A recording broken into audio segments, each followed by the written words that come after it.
Essa é uma das histórias mais corajosas, erradas, perturbadoras e importantes que eu já vi. Ao mesmo tempo, ela nos dá uma das lições mais valiosas para contadores de histórias, uma lição que pode dar muito sucesso para um escritor, mas também pode destruir sua vida. E Bebê Rena não é apenas uma história real com provavelmente várias mentiras no meio, ela também é um retrato de um problema social, a fotografia de uma geração. É quase impossível que você não tenha ouvido falar de Bebê Rena, e isso é surpreendente por vários motivos. Primeiro que essa não era uma série que estava no radar de ninguém. A Netflix não tinha feito o grande estardalhaço fazendo propaganda dessa série. Ela só começou a falar dessa série depois que essa série fez sucesso.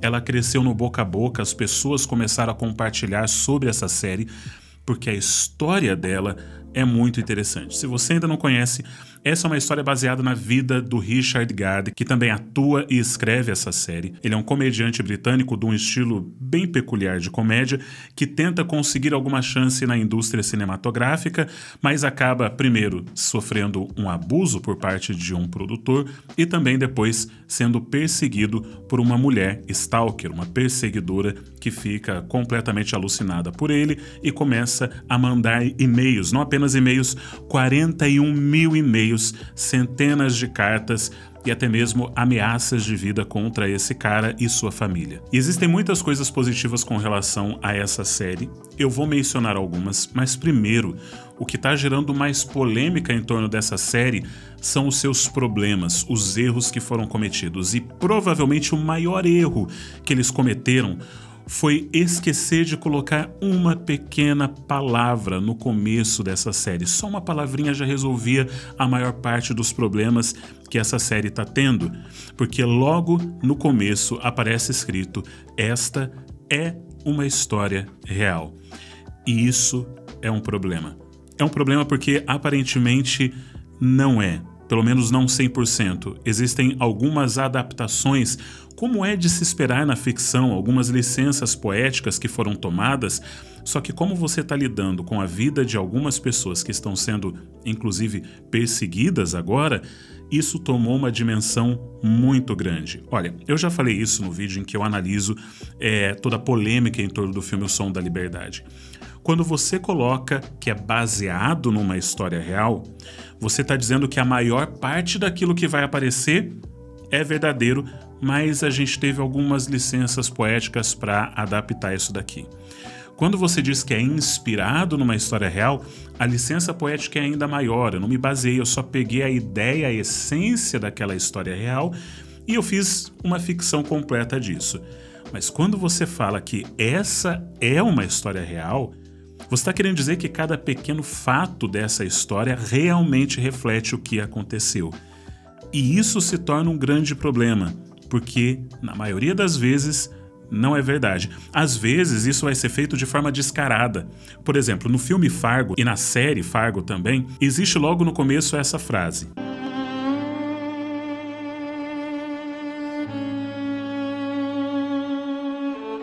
e conforme você vai assistir essa história, você vê claramente que não é baseado numa história real, muito menos inspirado, e com certeza não é uma história real. Isso é só um absurdo, aquelas pessoas não existiram, aquilo ali é só uma forma de você entreter ainda mais e chamar a atenção do público fingindo que aquilo é real. Mas esse não é o caso com Bebê Rena. Eles não estão fingindo que é real, eles estão dizendo que é real. E alguns problemas aconteceram. Por exemplo, a personagem principal, que é a Marta, que é a perseguidora, a stalker, ela foi muito rapidamente identificada pelas pessoas porque colocaram uma pessoa com uma semelhança muito grande com a Fiona da vida real. Colocaram frases dos e-mails que foram facilmente identificados, dos e-mails, dos tweets, dos comentários que ela fez a respeito do Richard Gere, que foi fácil de encontrar na internet. E agora, essa mulher está sendo perseguida. E você pode dizer, bom, ela era a stalker, ela era a perseguidora, nada mais justo que ela experimente, prove do próprio veneno e seja perseguida. Mas essa não é a forma certa de se fazer as coisas, isso se resolve na justiça e a gente não conhece todos os fatos, a gente conhece apenas a versão do Richard Gere a respeito disso. E esse é o problema da internet. A internet ouve a versão de uma pessoa de uma história e já sai babando sangue querendo atacar as pessoas. E é o que está acontecendo com essa mulher. Ela provavelmente tem muita culpa nisso. Ela deu uma entrevista para o Piers Morgan onde ela foi incoerente em vários momentos e mentiu durante a entrevista, mas antes da gente continuar, claro, você sabe que vai ter spoilers, você imagina isso, então se você ainda não viu essa série eu recomendo. Aliás, antes de continuar, eu preciso agradecer a nossa patrocinadora de hoje, porque ela que possibilitou que fizéssemos esse vídeo.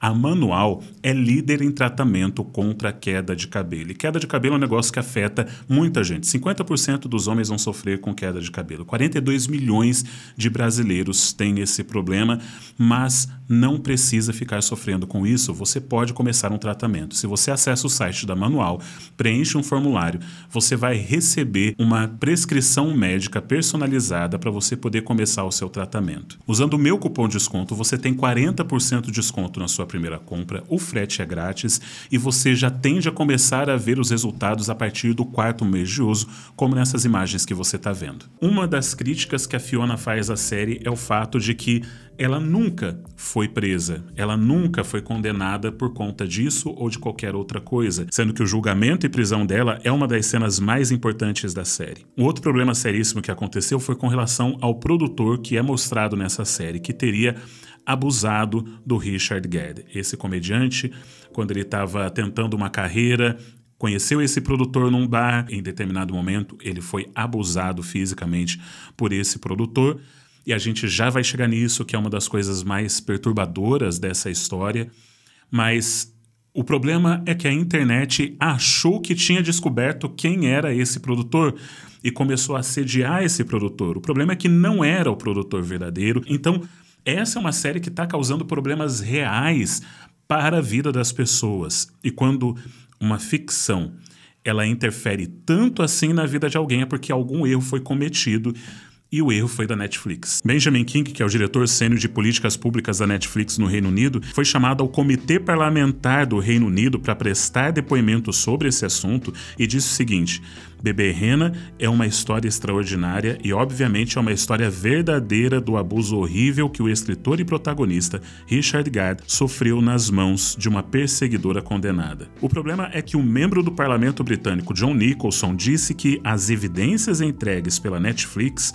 são insatisfatórias e que Fiona nunca foi condenada, ao contrário do afirmado em uma das melhores cenas da série. Mas vamos para a história, que para mim é o mais interessante, a história da própria série. Eu relutei bastante em falar disso aqui no canal, porque o YouTube ele é bem chato com relação a algumas palavras e alguns temas, e se tem uma coisa que essa série tem, são temas sensíveis e controversos. Mas o que mais me chamou a atenção, o que eu acho que faz com que as pessoas queiram tanto assistir essa série e não consigam parar de assistir, é porque eu não sei se você já teve essa experiência na sua vida de você ter uma pessoa, ou você ser essa pessoa, que está tomando todas as decisões erradas possíveis na vida. E quando você está do lado de fora, olhando para as decisões que uma pessoa está tomando, você consegue ver muito claramente, cara, essa pessoa era só fazer isso daqui, tomar essa decisão e estava tudo certo na vida dela. Só que a pessoa que está vivendo a vida dela, ela não consegue enxergar os problemas que ela está vivendo. E é exatamente esse o problema que o personagem do Richard Gere passa. Você vê claramente todas as decisões idiotas que ele toma e a sua vontade é de gritar no ouvido dele: para de ser burro, para de ser idiota, toma uma decisão inteligente na sua vida. É uma sequência de decisões erradas, de autossabotagem, de autodestruição, que você fica abismado disso ser realmente baseado na vida real. Mas aí você lembra que conhece pessoas também na vida real que vivem tomando decisões erradas e isso faz com que você acredite que aquilo realmente seja possível. Eu queria fazer uma denúncia. O que eu faço? A primeira cena já tem uma decisão errada quando ele vai até a delegacia denunciar a Marta, só que ele não conta a história toda, ele não fala sobre todo o abuso que ele está sofrendo, não fala sobre a agressão que a Marta fez contra a Terry, não fala sobre como a Marta tentou abusar fisicamente dele, sobre todas as ameaças, xingamentos. Ele simplesmente é incompetente em denunciar a sua perseguidora. Só que daí você vai descobrir que antes disso acontecer, ele já tinha tomado muitas decisões erradas na vida. Ele conhece esse produtor e acha que é a salvação dele para ele conseguir alguma chance de fazer algo na TV. Esse produtor começa a oferecer droga para ele e o que ele faz? Mais uma decisão idiota, aceita. Esse produtor abusa fisicamente dele e o que ele faz? Ele continua. Como se não bastasse, ele tem uma namorada linda, inteligente, que dá apoio para ele, que o suporta durante esse período em que ele é simplesmente um vagabundo drogado que fica indo para casa desse produtor. E o que ele faz? Ele toma mais uma decisão errada. Ele deixa essa mulher. Até que finalmente, quando ele tá no bar trabalhando, tem uma decisão errada que vai mudar completamente a vida dele, que é quando a Marta chega e ele começa a dar trela para ela. A série deixa isso muito claro. O Richard Gaddy, ele deu margem para que essa mulher alimentasse esperanças com relação a ele. Ele fez isso, ele fez trocadilhos, brincadeiras, ele não cortou logo de cara as esperanças que essa mulher tinha de ter um relacionamento com ele. Ele alimentou isso e mesmo depois que ele descobre que ela é uma psicopata, que ela é uma mulher que já tinha feito isso antes, o que ele faz? Ele continua dando trela para essa mulher. Então é um erro atrás do outro e você fica pensando, cara, ele não consegue tomar uma decisão inteligente durante toda essa história. Só que tem uma coisa que a gente precisa reconhecer de extremamente valioso nessa série. Essa série ela é perturbadora. Você assiste querendo gritar no ouvido desse cara para ele parar de fazer coisas idiotas. É uma série que te envolve do começo ao fim e você consegue acreditar nessa história, mesmo que algumas coisas possam ter sido distorcidas no caminho pela licença poética, o que é totalmente normal. Não tem problema nenhum, o problema foi não colocar que era baseado em fatos reais. Mas o que faz com que essa série seja tão corajosa, tão forte, é um segredo que sempre quando eu converso com aspirantes a escritores, eu tento colocar isso na cabeça deles, é algo que eu tento colocar na minha cabeça, porque é extremamente difícil. Ser 100% honesto. A gente pode falar, e eu falei de vários defeitos do Richard Gaddy como pessoa, da reação dele, dos problemas e de como ele toma decisões erradas na vida. Mas o que a gente não pode falar é que esse cara não tem coragem de se expor. Ele literalmente contou todas as suas fraquezas. Ele sabe que ele seria alvo de escrutínio por parte do mundo inteiro, que todo mundo ia olhar para ele e também iria julgá-lo como uma pessoa moralmente fraca, como uma pessoa que mentiu em determinado momento, ou uma pessoa que deu asas para a loucura de uma mulher, como uma pessoa que não soube lutar contra um abusador, como um homem fraco. Ele tinha noção de tudo isso, de como que ele seria julgado se ele falasse a verdade. Mas mesmo assim, ele fala a verdade. E isso requer muita coragem. Por quê? Os escritores normalmente eles têm medo porque escrever é uma forma de autobiografia. Você sempre vai colocar um pedaço de si mesmo nos seus personagens. O criador do Peanuts, ele fala isso, de que cada personagem tem um pouquinho dele. Só que para o escritor isso é algo desafiador, porque se eu coloco algo de mim no personagem, eu estou revelando quem eu sou e as pessoas podem me julgar.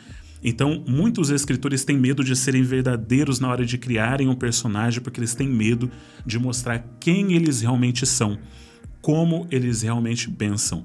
E mostrar quem você é e o que você pensa no mundo de hoje, do Twitter, X, sei lá como você quer chamar, das redes sociais, é algo muito perigoso, porque as pessoas distorcem o que você fala, as pessoas te julgam muito rapidamente, as pessoas te jogam debaixo do caminhão e te atropelam. Então, ter essa coragem de revelar tem o seu malefício de você ser julgado, mas tem o benefício da verdade. Hemingway, ele dizia que um jornalista, quando mente uma vez, toda a obra dele é descredibilizada, porque se ele mentiu uma vez, o que impede dele mentir de novo? Já o escritor de ficção, quando ele diz uma verdade, não importa quantas mentiras ele diga depois, porque ficção é mentira, existe essa verdade que sustenta essa história. Quando o escritor mostra de si, revela quem ele é, mostra uma verdade profunda da sua alma, isso sustenta a sua história. Por isso tem tantas histórias vazias hoje em dia, porque as pessoas não estão sendo honestas de colocarem realmente um pedaço de si, e não é o pedaço mais bonito, é o pedaço mais feio, mais assustador, mais cruel de si, colocar isso num personagem, ter a coragem de fazer isso, é algo que pode trazer um realismo, uma profundidade muito grande para essa história. E o Richard Gad fez isso. Bebê Rena é uma série muito complicada, perturbadora, mas também muito envolvente. Você não consegue parar de ver essa história. Você nunca mais vai olhar para a frase enviado de um iPhone sem se lembrar dessa série. E ter a capacidade de entrar para a memória das pessoas. Marta é um nome que vai entrar para a memória das pessoas.